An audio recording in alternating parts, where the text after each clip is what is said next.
Дай да налеем за тая победа пред мислите, дето ме гонеха. Нямаше спирка дори за момент. Забравих да дишам, когато в паника бях се облял. Уиски за след, всичко наред. Забравя за болката даже за кратък момент. Всичко изглежда е късно и няма надежда за теб. Знай, колкото пъти съм падал в ниското, винаги ставал съм с белези видими. Всичко е криво и недоразбрано, ранените чувства, сърцето е право. Тогава защо сърцето те лъжи и казва, че има надежда за тебе, когато надеждата тръгва си първа и остава единствено мъката, дето убива те бавно. Душите са слаби големи, не можеш да дишаш, търсиш опора в хора, които ти казват, че трябва да спреш да се правиш. Ма аз не се правя, наистина болката там е тежест, гърдите убива те бавно и само представя си как си надигнал бутилката и всичко изчезва. Всеки рани ме, всеки се бори с демони.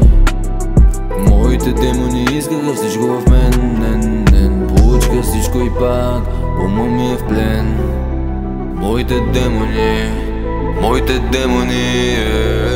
Как да обясня? Просто всичко е странно. На 20 години почти съм, последните 5 бяха само сцена. Кът Хамлет играех си ролята сцена след сцена. Сценария същия, алкохолна зависимост, едва го преглъщах. Леко филмирам във филма живот, нищо от нищо, за нищо на нищо не връщам.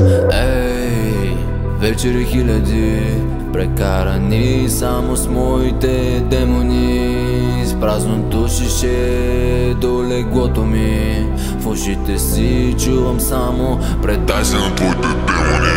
Ей, само за момент представи си, че се бях предал на мислите си хиляди. Сега няма да съм тук да рапирам за живота, дето прави ми напука. Иска всичко здраво в мен да направи на пух и прах. Лесно е да кажеш, че си силен, но силата на разума е враг. Запомни, нищо не е лесно и не идва на готово. Трябва много да работиш, за да стигнеш до върха и да паднеш ниско долу. Даже много да боли, научи се да преглъщаш, да не вярваш на света на стари страници. Не връщаш стари кадри, няма плейбек.